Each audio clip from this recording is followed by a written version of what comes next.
Senator from Washington. Thank you, Mr. President. I rise to support Senator Cruz in our efforts here to pass the Coast Guard bill. Chairman Cruz and I worked diligently on this bill in the last Congress and many of our colleagues. Unfortunately, the clock ran out, and we are here today to pass this important legislation.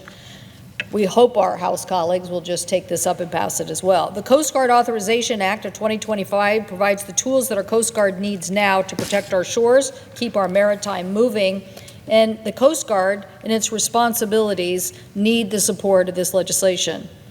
The Coast Guard is responsible for facilitating over $5 trillion of maritime commerce in our waterways. The Coast Guard is also the sole operator of icebreakers in our polar regions, and they are our primary force charged with the stopping of pirate fishing from China, Russia, and other dark fishing fleets that are stealing American fishing jobs. The issues in the Arctic are real, and we have highlighted them many times, and this bill will help address that. Passage of this measure now will enable us to further provide the Coast Guard additional assets like icebreakers, and hopefully in the upcoming reconciliation bill. And the Coast Guard also helps stops the flow of illegal drugs in the maritime environment. This legislation also strengthens each of the Coast Guard's missions and authorizes a 30% budget increase to support that workforce.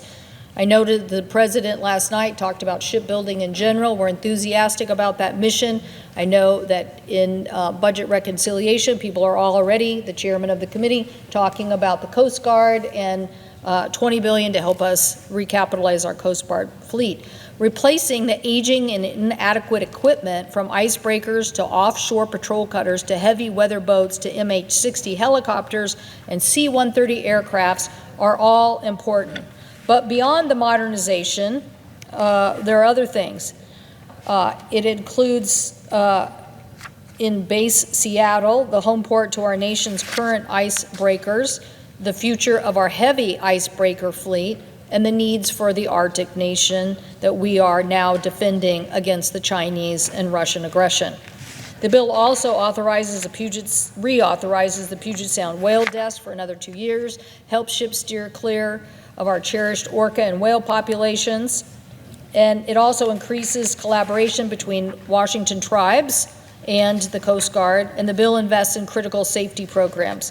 We're very proud of all of that. But one of the most important things in the bill is obviously dealing with the workforce, making sure that we have access to medical care, housing, and behavioral health, and to deal with what we know in 2023 was a decade-long uncovered sexual assault and sexual violence cover-up in the Coast Guard. Operation Foul Anchored identified 62 substantiated incidents of rape, sexual assault, and sexual harassment perpetrated by at least 42 individuals. The Coast Guard took action on only 2 of those subjects. Due to the lack of oversight, the Coast Guard's mishandling of these individuals were allowed to retire, some at the grade of commander with full benefits, and they received no punishment. That is unacceptable. In the 2023 December, former Commandant Schultz admitted to withholding information from Congress and stating that, quote, he made this decision and he stands by it, end quote. That is why, as chairman and working then with Senator Cruz and their oversight efforts, we did everything we could to make sure that this story came out and that we address it in this legislation. It also, this issue of failure to do this is something this is why we need transparency. This is why we need to make sure that we continue to address our workforce issues in the federal government. The Coast Guard Authorization Act of 2025 would strengthen authorities and programs to hold perpetrators accountable, enhance investigative and legal processes, improve victim recovery services and access to care, as well as boosting training. These reforms would extend the Coast Guard protections to available to members of the armed forces in general, through like in the whole Department of Defense, and it establishes a comprehensive prevention training and reporting requirement to address the issues identified in our investigation. Moving forward, we have more to do to support the Coast Guard. They needed our help with their assets, and they need access to shipyards. This morning during the Commerce Committee, I said I would work with my colleagues on all the shipbuilding efforts to help us meet our key global shipping competitiveness issues, to ensuring that American farmers and manufacturers have access to global markets, and to make sure that we continue to invest in the best people for the Coast Guard.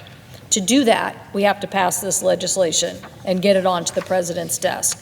So I thank my staff, Nikki Tushel, Melissa Porter, Lila Helms, and all the committee staff that worked on this bill. And again, thank the chairman, Chairman Cruz, for bringing this bipartisan measure to the floor today.